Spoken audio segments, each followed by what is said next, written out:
Oman तट के करीब अमेरिकी हमले में मारे गए 3 भारतीयों का मुद्दा पूरे देश में छाया हुआ है। इस मामले पर भारतीय विदेश मंत्री एस जयशंकर ने तीखा बयान दिया था, जिस पर अमेरिकी विदेश मंत्री मार्को रूबियो का भी बयान सामने आया है। बता दें कि विदेश मंत्री एस जयशंकर ने बीते शुक्रवार को मार्को रूबियो से बातचीत कर ओमान तट के पास जहाजों पर हुए अमेरिकी हमलों में भारतीय नागरिकों की मौत पर कड़ा विरोध दर्ज कराया था। वहीं अब अमेरिकी हमले में मारे गए भारतीयों के लिए मुआवजे की मांग उठने लगी है। बता दें कि forward siemens union of India यानी FSUI ने अमेरिकी राष्ट्रपति डोनाल्ड ट्रंप और व्हाइट हाउस को संबोधित करते हुए मुआवजे की मांग की है। FSUI ने 4 भारतीयों की मौत के बाद मृतक नाविकों के परिवार को कम से कम $50 लाख मुआवजे की मांग की है। सबसे पहले जो tweet mister president Donald Trump ने की थी, उसके आधार पे और डिप्टी फॉरेन मिनिस्टर जो ईरान के, उनके कंफर्मेशन के आधार पे इस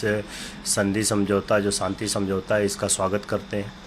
ये समझौता उन सैकड़ों नाविकों की जान की गवाह बनेगा। और ऐसे समय पे जहाँ कि पिछले हफ्ते हमने इतिहास में जो भारतीय नाविकों का जो इतिहास रहा है, एक बहुत ही विलक्षणीय, मैं बता सकता हूँ कि इतना ज़्यादा वर्स्ट सिनारियो कभी नहीं हुआ, जहाँ लगातार 24 क्रू ऐसे भारतीयों के ऊपर लगातार प्रहार हुए, मिसाइल से अटैक हुआ। और उसी बीच में एक भारतीय नाविक सिर्फ इसलिए मर गया क्योंकि उसको समय पे इलाज नहीं मिल पाया, और इसी उसकी सबसे ज़्यादा जो तकलीफ़ थी वो जो ब्लॉकेड में उसके जहाज़ खड़े थे और किनारे पे आने का उनको मौका नहीं मिला। तो हम अपने ऑर्गेनाइजेशन की तरफ से, हज़ारों नाविकों की तरफ से, उनके परिवार की तरफ से इस शांति समझौते का स्वागत करते हैं। जो हमारे 3 नाविक भाई जो उस मिसाइल अटैक का शिकार हुए, उसके साथ में जो हमारा एक और भाई जो मेडिकल केयर समय पे नहीं मिलने की वजह से जिसकी मौत हो गई, इन चारों का जो मौत हुई है वो एक एक्सेप्शनल केसेस है। एक ऐसे वार में उनकी मौत हुई है जिसका उनसे कोई लेना देना नहीं था। वो एक अपनी जहाज़ पे नौकरी कर रहे थे, और हमने आज US से मांग की है कि ये चारों की जो मौत है उसके पीछे कहीं न कहीं US का और ईरान और इजराइल का जो आपसी टकराव था वो एक रीज़न है। तो US उनको चारों परिवार को कम से कम $5 मिलियन का मुआवजा दें। हम चारों परिवार से निरंतर बात कर रहे हैं, और हमारे जो ऑफिसेस हैं, चाहे वो विशाखापट्टनम की ऑफ़िस हो, टुटुकुरिन की ऑफ़िस हो, या बाकी के जो 2 परिवार हैं, उनसे भी मैं पर्सनली बात कर रहा हूँ। उनकी मानसिक जो संतुलन है इस वक्त वो इस इंतज़ार में है कि उनके जो प्रियजन हैं, उनकी जो पार्थिव शरीर है वो कब से कितना जल्दी से जल्दी वहाँ तक पहुँचे, और उसके आगे अभी तक वो सोचने की स्थिति में नहीं है।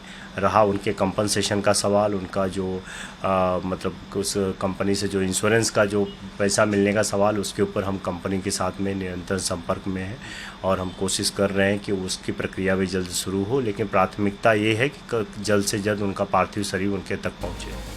वहीं इस मामले पर retired major general GD Bakshi ने भी कई बातें कही हैं। GD बख्शी ने तो अमेरिका और राष्ट्रपति डोनाल्ड ट्रंप को जमकर खरी खोटी सुनाई है।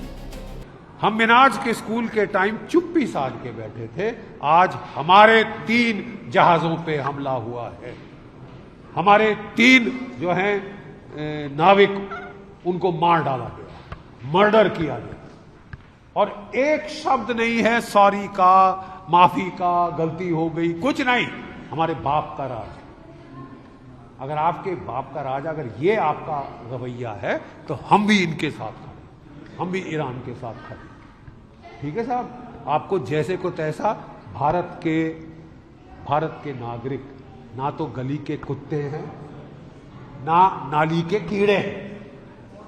क्यों मर गए तो मर गए, क्या फर्क पड़ता है। रंग में भंग नहीं होना चाहिए साहब। G7 की मीटिंग हो रही है, फोटो ऑफ होने हैं, ये होने, बाहर में जाएं फोटो।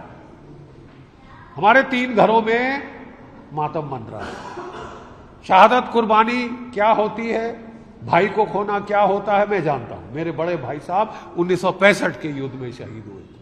सब लोग आए अफसोस करने, सारे मिनिस्टर पहुंच गए, सब लोग पहुंच गए। 3 दिन के बाद हमारे घर में अंधेरा था, दिवाली में हमारे घर में अंधेरा। साहब हमसे तो नहीं देखा सर, लुक सामने रखिए ना। हमसे तो बिल्कुल नहीं देखा जाता कि आप एक भी हिंदुस्तानी का कत्ल करें, खरोच निकालें। पाकिस्तान ने ये किया था, उसको संदूर में आके खमियाजा भुगतना पड़ा है। डोनाल्ड ट्रंप साहब क्या समझते हैं? वो बहुत ताकतवर हैं, बहुत बड़े दादा हैं। आपकी दादागिरी हमने ईरान के खिलाफ देख ली है, कितने दादा हो तो।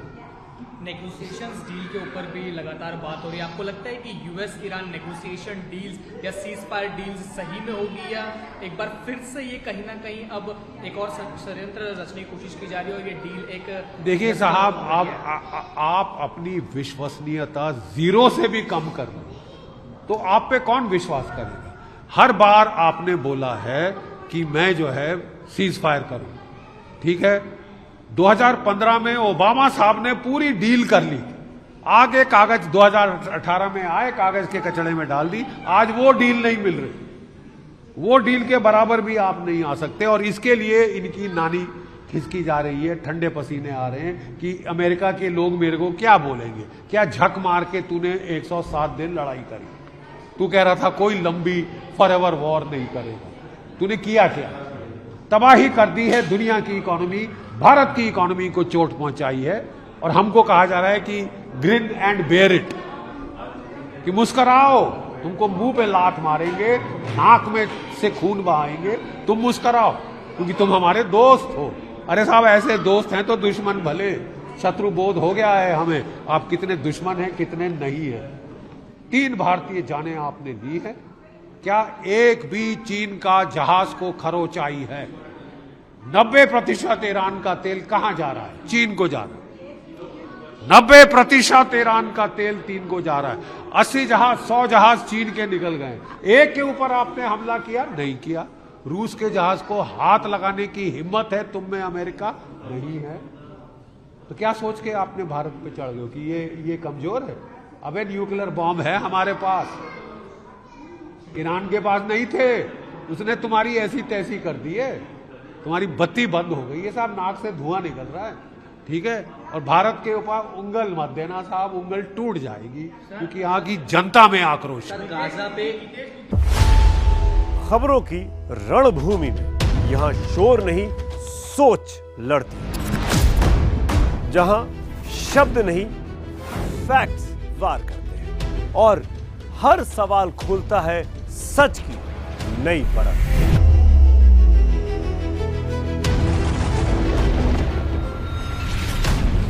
चक्रव्यूह आपके अपने सुमित अवस्थी के साथ सोमवार से शुक्रवार शाम 6:57 पर टाइम्स नाउ नव भारत पर।